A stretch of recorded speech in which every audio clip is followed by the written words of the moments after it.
ng mga nagmamahalan, sumpaan sa simbahan ng mga magsyota, pangako sa isa't isa na kailanman ay hindi maghihiwalay. Uso pa ba yun? Meron pa ba tayong pusong tapat sa panahong ito? Ayos na araw po sa inyong lahat, mga kabarangay. Ako po si Papa Dudot at narito ang kwento ng buhay at pag-ibig ni Desiree, ang inyong pakinggan dito sa programang Barangay Love Story.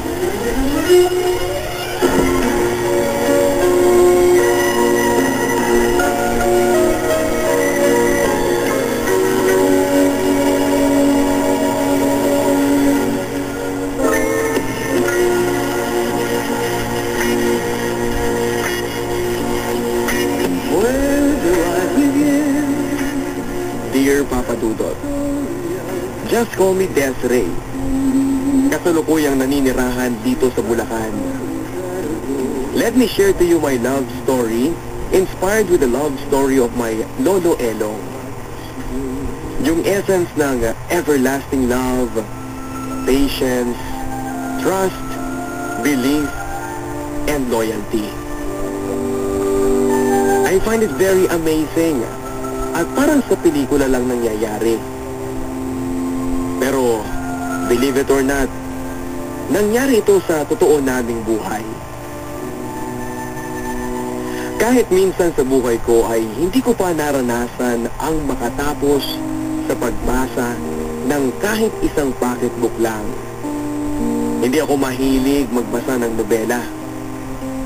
Napagtsatsagaan kong manood ng pelikulang love story at may mga natapos na rin akong kwento sa pakikinig ng programang ito.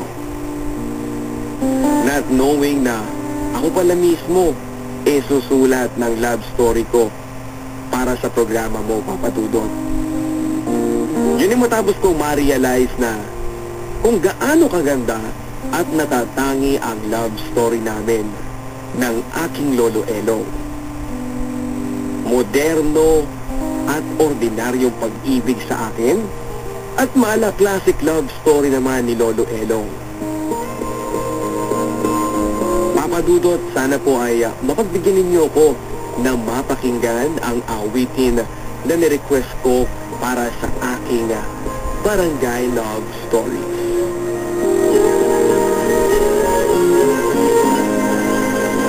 Ako'y nagbalik sa init na niyong yak.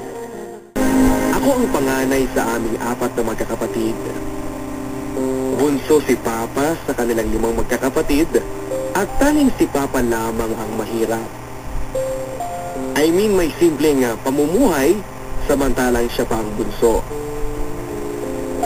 Sarili ni Papa ang sinisisi niya kung bakit naging ganito ang buhay niya.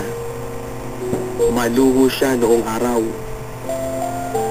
Noong makuha niya ang kanyang mana, mas malaking mana kesa sa mga kapatid niya dahil sinuwapang daw ni Papa noon ang mas maraming ari-arian ng parents niya na siyang naging dahilan ng pag-aaway nilang magkakapatid.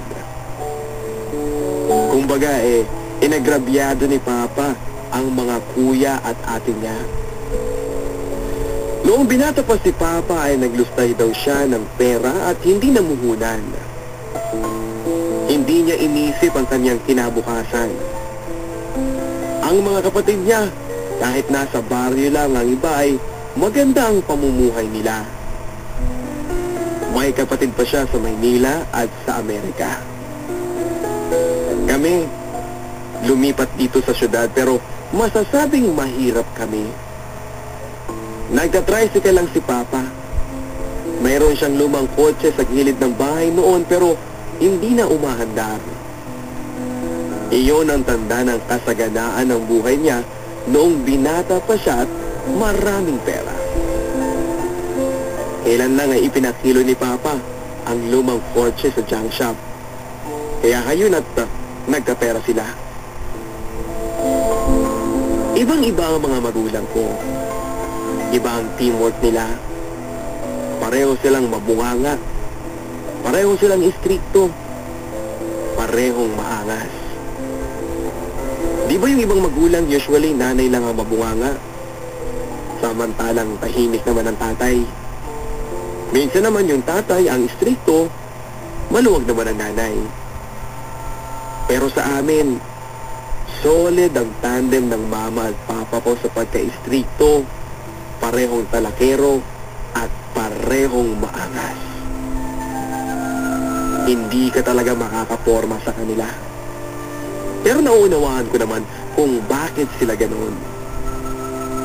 May pangarap sila na hindi na kami maggaya sa naging buhay nila. Gusto lang nilang makatapos kami ng pag-aaral at maging maganda rin ang buhay namin gaya ng mga kamag-anak naming kaaway nila. Kaya naman zero ang pag-ibig ko noon. Noong mga panahong sobra ang pagka-istrikto ng mga magulang ko. At kahit gusto ko sana makipagrelasyon ay hindi ko magawa. Dahil sa takot sa parents ko. Kaya naman sa akin noon ay ang pag-ibig ay talagang wala.